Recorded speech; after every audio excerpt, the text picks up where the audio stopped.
Okay, so I just want to give a brief sort of preview to what genetically modified organisms are. So we're going to talk about how they're made, what they are, and then give some examples of what crops in particular they're used in and how much. Okay? All right. So genetic modification has been really occurring for centuries, right? This just means that we are modifying genetics to get more properties that we're looking for to either consume or to make clothing out of. So most of this has been artificial selection. So for instance, on this slide, this shows the strawberries. So the version on the left is sort of the natural wild strawberry. And through artificial selection, we've gotten the strawberries we know today. Same thing has happened with corn, and it's probably even more dramatic, where A, B, basically show what teosinte looks like, which is what we think is the wild version of corn. And then through artificial selection, we've been able to get these big ears of corn that you know today. So that's just through, through each generation, finding the varieties we like and then crossing them to keep those particular traits. So really what we're doing in some ways is not that much difference. All right. Genetic engineering, though, is what we're going to talk about. And so that's the idea that we can do this process a lot quicker by actually taking the genes from one organism and inserting them into another and to get the properties we're wanting that way. So here are just some interesting sort of history. The first GMO was patented in 1980. First hit the grocery stores in 1994 with the Flavor Saver tomato. And by 1999, we're already seeing GMO food crops dominate, especially in certain areas. Okay. You'll notice somewhere in here, we've also see GMO resistant weeds start to develop, and some health concerns as far as some of the toxins being in humans, and then what happens when patent expires. Okay, so what is genetic engineering? So it's basically the idea that we're taking a gene from one organism and we're adding it to another organism so that the new organism now produces whatever that gene product is. All right, so here's just a simple version where we're taking a gene and inserting it into a bacterium. So bacteria have this extra little piece of DNA called a plasmid, and we can take our gene of interest, insert it into the plasmid, and then use this plasmid to insert that DNA into a new bacterium. And so we use this, for instance, in medicine to get bacteria to produce a lot of gene products that we need. So for instance, nowadays, most of the insulin is actually human insulin that's grown in bacteria. And this is much safer than using, let's say, pig insulin because we don't develop an immune response against it. Okay. So that's the basic idea. Here are just some terms you're going to come across. So genetic engineering is the manipulation of the genes within a cell or organism to change the genetic makeup of the organism. We refer to a crop that has this gene inserted as a transgenic crop plant. So it contains a gene or genes which have been artificially inserted instead of the plant acquiring them through pollination. And then the transgene is just that inserted gene sequence, okay? All right, so why make transgenic crops? All right, so there's many reasons, but here are sort of the main reasons that are in use today. So the first is resistance to pests, disease, or environmental conditions. So can we make a GM crop that has a pesticide sort of already incorporated into the plant? So that's when you see this Bt toxin. Can we make crops that are resistant to various diseases, or maybe make drought resistant crops? Can we reduce spoilage, so have something that lasts longer on the shelf or lasts longer so we can transport it?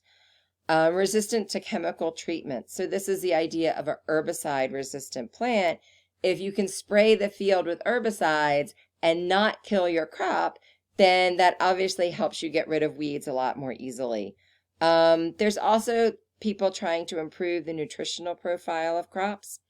And phytoremediation, you may remember this from an earlier unit. This is the ability of plants to basically take up heavy metals or toxins from the soil.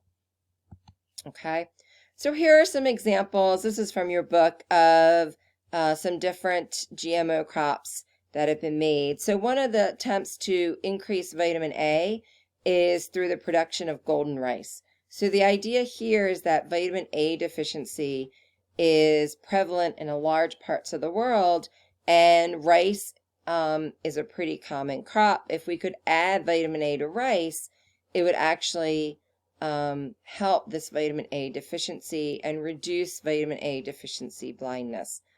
This has come into a lot of resistance. So even though the golden rice has been developed, I do not think it's in production yet. BT crops, this pesticide resistance. This is one of the most common applications.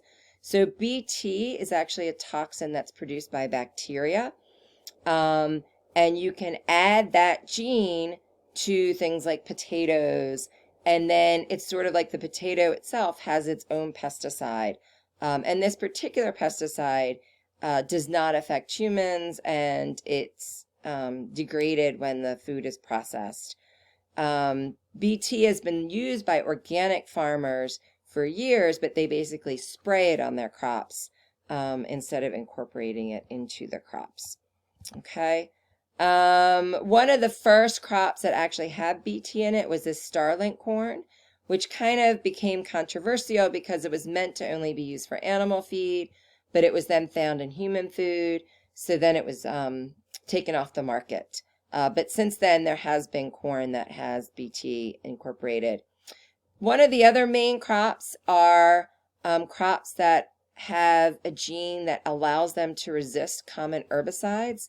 So we've talked about Roundup in class. So Roundup ready crops are crops that basically can resist Roundup. So obviously you could spray your fields for weeds, get rid of all the weeds, and then the crop survives.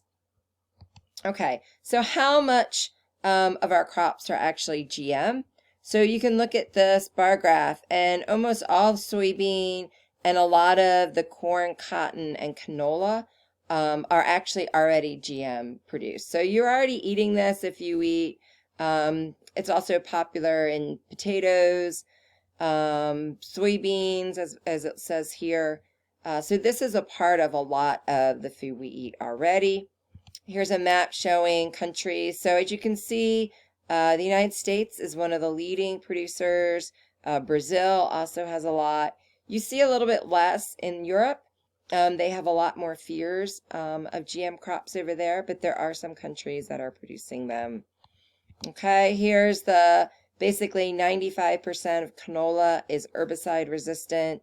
Soybeans, also high 90s. Cotton, either herbicide or pesticide resistant, and the same thing with corn. Okay. I'm not going to go into this in much detail, but just so you're aware of sort of the term.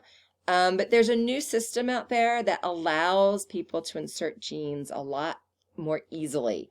It's called the CRISPR-Cas9 system.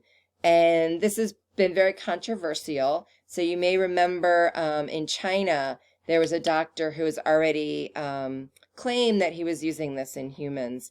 So it's very controversial, but it's also a way that you could get a lot of these changes done a lot more quickly.